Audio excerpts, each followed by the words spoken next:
Hello everyone, I am Meenu और आप मेरे साथ सुन रहे हैं डार्क पैशनेट लव का एपिसोड नंबर 36। सुकून गुस्से से बोली, mister Singhania stop the car. ये क्या बिहेवियर है?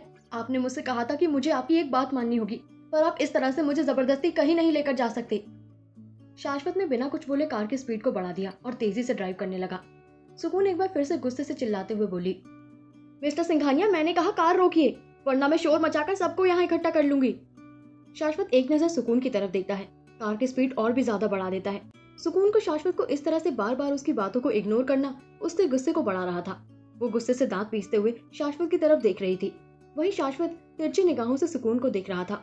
सुकून के चेहरे पर गुस्से के भाव देखकर उसे मन ही मन बहुत हंसी आ रही थी, क्योंकि सुकून गुस्से से पूरी लाल हो गई थी और जिस कारण उसके लाल गाल उसकी क्यूटनेस को और बढ़ा रहे थे।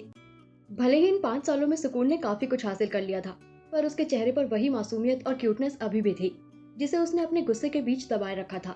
सुकून पूरे रास्ते बस शाश्वत से पूछती रह गई कि आखिर वो उसे लेकर कहाँ जा रहा है, लेकिन शाश्वत बिना कुछ बोले कार को तेजी से रोड पर आगे बढ़ा रहा था। करीब आधे घंटे बाद शाश्वत ने एक झटके से कार को रोका। अचानक ऐसे कार रुकने से सुकून का सर सीधे डैशबोर्ड पर लगने वाला था, पर इससे पहले कि उसका सर डैशबोर्ड को छू भी पाता, शाश्वत ने एकदम से उसके सिर के आगे अपने हाथ को लगा दिया, जिससे सुकून का सिर डैशबोर्ड से लगने से बच गया।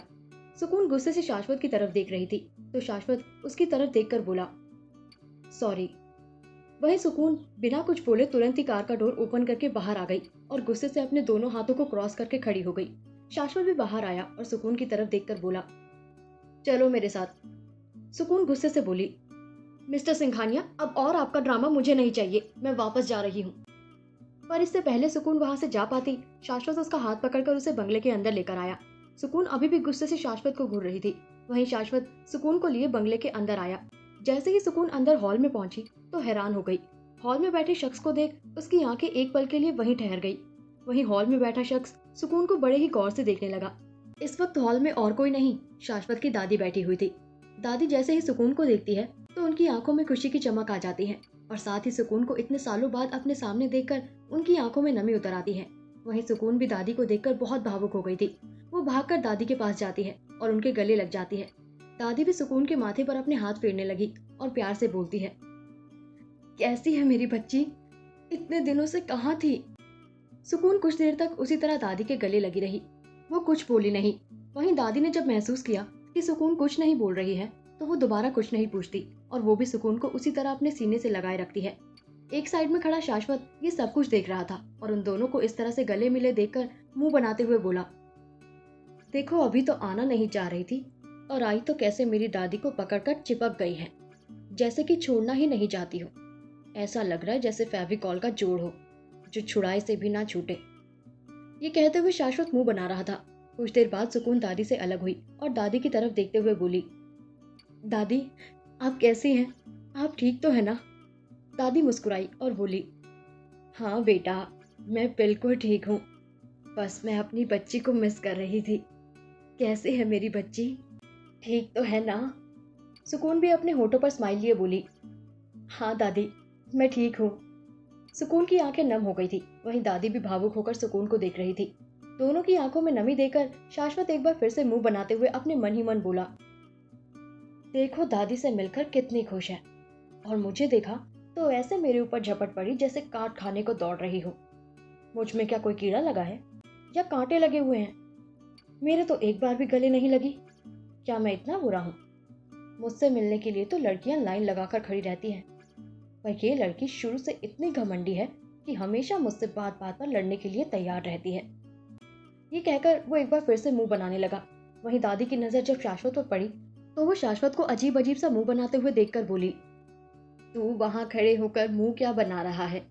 तुझे जलन हो रही है क्या हम दोनों को एक साथ देखकर? शाश्वत एक पल के लिए चौंक गया और फिर तुरंत बोला, मुझे क्यों जलन होगी? वैसे भी आप मेरी दादी हो, तो मुझे जलन क्यों होने लगी? और मैं अच्छी तरह से जानता हूँ कि आप मुझसे सबसे ज्यादा प्यार करती हो।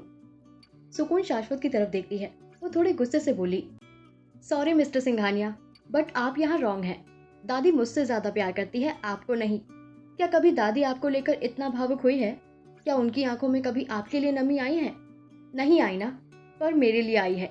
So for your kind information, दादी मुझसे आपसे कहीं ज्यादा प्यार करती है। शाश्वत सुकून की बात पर गुस्से से बोला, क्या कहा? वो मेरी दादी है, समझी? और मेरी दादी मुझसे ज्यादा प्यार करती है ना दादी? इतना कहते हुए शाश्वत जाकर दादी के बगल में बैठ गया। वहीं सुकून भी दूसरी साइड दादी को पकड़कर बैठ गई। शाश्वत ने फिर से दादी से पूछा, दादी बताओ ना इस लड़की को कि आप मुझसे ज्यादा प्यार करती हो या इससे? सुकून भी उम्मीद भरी नजरों से दादी की तरफ देखने लगी, जैसे कह रही हो, तो बता दो ना दादी, आप मुझसे ज्यादा प्यार करती हो ना? अब दादी उन दोनों को देख मुस्कुरा रही थी। वो उसी तरह स्माइल करते हुए बोली, मैं तुम दोनों को ही बहुत प्यार करती हूँ। ये सुनकर दोनों का ही मुंह बन गया था।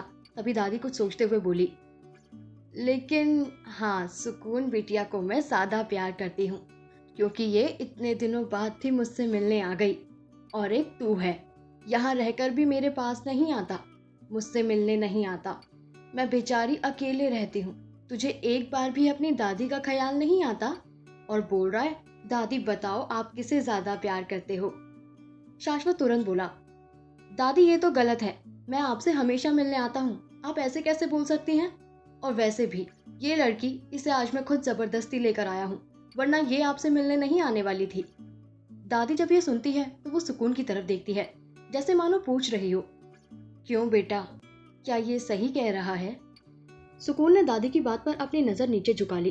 दादी फिर उसके बालों में अपने हाथ चलाते हुए बोली, तू कुछ भी कहे, पर मुझे पता है मेरी बच्ची मुझसे मिलने जरूर आती। वो जरूर किसी जरूरी काम में बिजी रही होगी, वरना वो अपनी दादी को नहीं भूलती। सुकून ने यह सुना तो उसकी आंखों से एक बूंद आंसू निकलकर उसके गालों पर लुढ़क गई। वो एकदम से एक बार फिर से दादी के गले लग गई। दादी भी सुकून को प्यार से अपने गले से लगा लेती है। ये सब देखकर शाश्वत ने एक बार फिर से अजीब सा मुंह बना लिया। कुछ देर बाद दादी सुकून को जबरदस्ती अपने साथ डाइनिंग टेबल पर लेकर गई और उसे चेयर पर बिठाते हुए बोली, चलो बिटिया, तुम सुबह से बस बैठी हो, कुछ खाया नहीं। सुकून रोकना चाह रही थी, लेकिन दादी नहीं मानी और वो एक एक करके सारे बाउल पर लगे ढक्कन को हटाते हुए बोली, देखो तुम्हें ये सब बहुत पसंद है ना, मैंने तुम्हारा फेवरेट डिश बनाया है। सुकून की नजर जब खाने पर गई तो उसकी आंखों में चमक और होठों पर मुस्कुराहट आ गई। वो दादी की तरफ देखते हुए बोली, आपको अभी तक याद था कि मुझे क्या पसंद है? दादी हंसी और बोली, अपने बच्चों की हर पसंद नापसंद मैं कभी नहीं भूलती। सुकून एक बार फिर से थोड़ी भावुक हो गई और दादी के हाथ को पकड़कर बोली, दादी I love you so much, आप बहुत अच्छे हो, यू आर द बेस्ट। दादी भी खुश होकर बोली, आई लव यू टू बच्चा।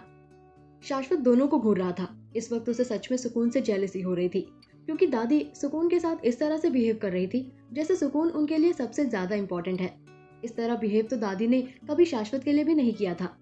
दादी ने अपने हाथों से सुकून की फेवरेट डिश निकाली और सबसे पहले निवाला तोड़कर उसे खिलाने लगी। सुकून भी खुश होकर खा रही थी और वो भी दादी को अपने हाथ से खिलाने लग गई। वहीं शाश्वत अपने हाथ में पकड़े चम्मच को खाने में बस गोल गोल घुमा रहा था। ये सब देखकर उसे खाने का बिल्कुल मन नहीं कर रहा था, क्योंकि उसे सच में सुकून से जलन हो रही थी कि उसकी दादी को सुकून ने छीन लिया था।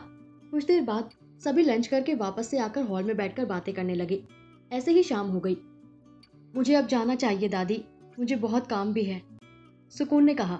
दादी ने सुना तो वो बोली, ठीक है बेटा जाओ, मैं तुम्हें नहीं रोकूंगी, दोबारा अपनी इस दादी से मिलने जरूर आना। सुकून मुस्कुराई और बोली, ऑफ कोर्स दादी, मैं आपसे मिलने जरूर आऊंगी, और अब तो यही हूं मैं, तो आना जाना तो लगा रहेगा। दादी ये सुनकर खुश हो गई। तभी शाश्वत सुकून की तरफ देखते हुए बोला, तो हम चले, मुझे यहाँ से एक इम्पोर्टेंट मीटिंग के लिए भी जाना है। सुकून शाश्वत को घूर कर देखती है और फिर से इग्नोर कर दादी को अपने गले से लगा लेती है। दादी भी उसके बालों को सहलाई। कुछ देर बाद सुकून शाश्वत की कार में बैठी हुई थी। शाश्वत कार ड्राइव कर रहा था। ड्राइव करते हुए वो रह रहकर सुकून की तरफ देख रहा था, जो कि बिल्कुल शांत थी, जैसे किसी गहरी सोच में डूबी हो। अचानक ही शाश्वत कुछ सोचते हुए बोला, इतने सालों से कहाँ थी तुमने दादी को भी नहीं बताया, कम से कम मुझे ही बता दो। सुकून बोली, पहले आपने मेरे सवालों का जवाब नहीं दिया, उसके जवाब दीजिए मिस्टर सिंघानिया, फिर कोई दूसरा सवाल कीजिएगा। शाश्वत समझ गया कि सुकून किस सवाल की बात कर रही है। वो उसे इग्नोर करते हुए बोला, वैसे तुम पहले से बहुत बदल गई हो, अचानक से इतना चेंज क्यों? ऐसे तो तुम पहले इतनी हार्टलेस नहीं थी।